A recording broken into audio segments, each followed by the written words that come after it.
शेतकरी बंधूंनो नमस्कार. आपण कोणत्याही पिकांचं उत्पादन घेत असताना मग ते अगदी भाजीपाला वर्गीय असेल, फळझाडं असतील किंवा इतर वेगवेगळे पिकांचं उत्पादन घेत असताना त्याच्यामध्ये एक सगळ्यात महत्त्वाची गोष्ट जी की पिकांचं उत्पादन घेत असताना रोपांची वाढ तेवढ्याच ताकदीनं होणं गरजेचं आहे. ते होणं का गरजेचं आहे? ते होण्यासाठी कोणकोणत्या गोष्टी केल्या पाहिजे? त्यासाठी हा व्हिडिओ सर्व शेतकरी बांधवांनी संपूर्ण पहा.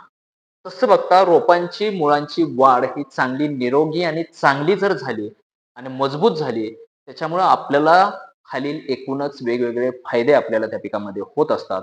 त्याच्यामधलं पहिलं पाणी शोधून घेण्यासाठी किंवा पाणी शोषून घेण्यासाठी.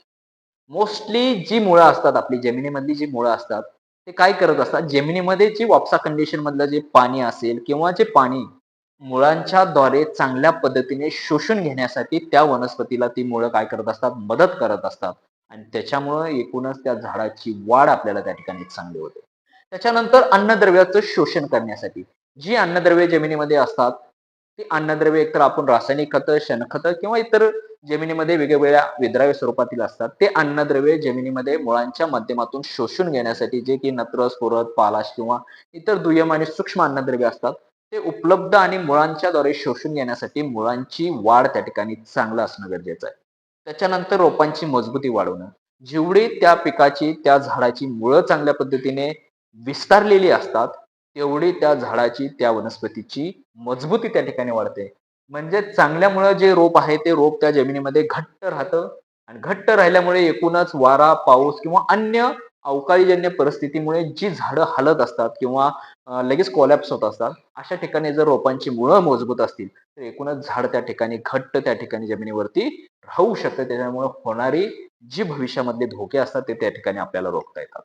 त्याच्यानंतर दुष्काळ सहनशक्ती वाढवतं. मोस्टली काही-काही वनस्पतींची जी मुळं असतात, ते खोलपर्यंत जमिनीमध्ये रुजतात आणि रुजल्यामुळं काय होतं, त्या जमिनीच्या आसपासचा जो पाणी असेल, तो पाणी शोषून घेतात. त्यामुळे एकूणच भविष्यामध्ये दुष्काळासारखी समस्या जर उद्भवत असेल आणि त्या झाडांची, त्या वनस्पतीची मुळं जर खोलपर्यंत गेली असतील, तर एकूणच दुष्काळ सहनशक्ती त्या वनस्पतीमध्ये वाढते. हे एक चौथं महत्त्वाचं आपल्याला त्या ठिकाणी मुळांच्या माध्यमातून दिसू शकतं. त्याचबरोबर पोषक द्रव्ये साठवण्याची क्षमता वाढते. फक्त मुळांचं काम फक्त अन्नद्रव्याचं शोषण किंवा पाण्याचं शोषण नाही, तर जे शोषलेलं अन्नद्रव्य त्या वनस्पतींच्या मुळामध्ये साठवून ठेवण्याचं काम देखील हे मुळं करत असतात आणि एकूणच भविष्यामध्ये जेव्हा पोषक द्रव्याची क्षमता त्या वनस्पतीला लागू शकते, तेव्हा त्या मुळांच्या माध्यमातून ते अन्नद्रव्य त्या वनस्पतीला भेटू शकतात.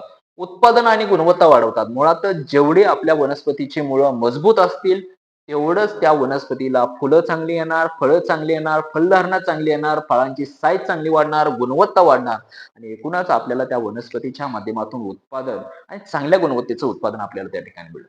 मातीची संरचना सुधारते. मुळातच झाडाची, वनस्पतीची जी मुळं असतात, ती मुळांची जेव्हा वनस्पतीच्या गाभाऱ्यात जेव्हा तिची वाढ होत असतात आणि ती वाढ होत असताना त्या जमिनीचं भुसभुशीतपणा असेल, मातीमध्ये हवा खेळती राहणं असेल आणि एकूणच त्या वनस्पतीच्या मुळाच्या सानिध्यामध्ये सूक्ष्मजीवांची संख्या आणि हालचाल असेल, हे त्या ठिकाणी आपल्याला वाढणार आहे आणि त्याच्यामुळं मातीची संरचना वाढून आपल्याला भविष्यामध्ये फायदे सुद्धा दिसून येणार आहेत. रोग आणि कीड प्रतिकारक शक्ती असेल, जेव्हा निरोगीमुळे रोपांची चांगल्या पद्धतीने वाढ होते आणि ते रोप, ते झाड, ती वनस्पती शक्यतो कोणत्याही किडी रोगांना बळी पडत नाही.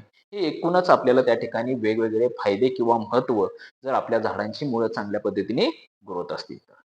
आता तसं बघायला गेलं चांगल्या मुळांची वैशिष्ट्ये कोणती असतात? मुळातच जी चांगली मुळे असतात, एकतर पांढरी मुळे असते, ती निरोगी आणि तंतुमय असतात. मुळे जास्त लांब आणि फैलावलेली, जेवढ्या त्यांना झावऱ्या जास्त असेल, पूर्ण कॅनॉपी चांगल्या पद्धतीने पसरली असेल, मुळावर शक्यतो कोणत्याही गाठी किंवा कुजवा किंवा जखमा नसतात. अशी मुळं मातीमध्ये खोलवर पोचलेली असतात. हे एकूणच वैशिष्ट्य आपल्याला चांगल्या मुळांच्या बाबतीत बघू शकतो. आता ह्या मुळांची वाढ चांगली होण्यासाठी आपण काय केलं पाहिजे? त्या वनस्पतीला आपण काय दिलं पाहिजे? कोणत्या गोष्टी आपण त्या जमिनीमध्ये केल्या पाहिजे? तर चांगली मशागत, जमीन भुसभुशीत करणे आणि जेवढी मातीमध्ये पोरॉसिटी चांगली राहील, तेवढे काम आपल्याला त्या ठिकाणी करणं गरजेचं आहे. दुसरं जैविक खत, शेणखत आणि कंपोस्ट खतांचा वापर करून जमिनीमधली पोरॉसिटी, जमिनीची फिजिकल, बायोलॉजिकल, रासायनिक गुणधर्म आपल्याला चांगले मेंटेन केले पाहिजे. वेळच्या वेळेस पाणी असेल, शक्यतो झाडाच्या मुळाच्या सानिध्यामध्ये पाणी साचून राहिलं नाही पाहिजे. ही काळजी त्या ठिकाणी केली पाहिजे. संतुलित खतांचं व्यवस्थापन केलं पाहिजे, जेणेकरून त्या झाडाची पोषण द्रव्याची क्षमता चांगल्या पद्धतीने समतोल प्रमाणात मेंटेन होईल.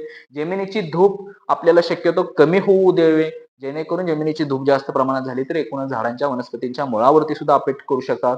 रोग आणि किड्यांचे व्यवस्थापन योग्य पद्धतीने केलं पाहिजे, जेणेकरून आपल्याला चांगला रिझल्ट त्या ठिकाणी दिसून येऊ शकतो. तर हे एकूणच आपल्याला रोपांच्या मुळांची वाढ ही का महत्वाची आहे याच्या संदर्भात आपण हा व्हिडिओ बनवला. सर्व शेतकरी बांधवांना हा व्हिडिओ कसा वाटला कमेंटच्या माध्यमातून जरूर सांगा.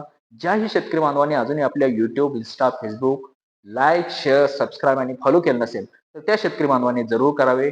धन्यवाद.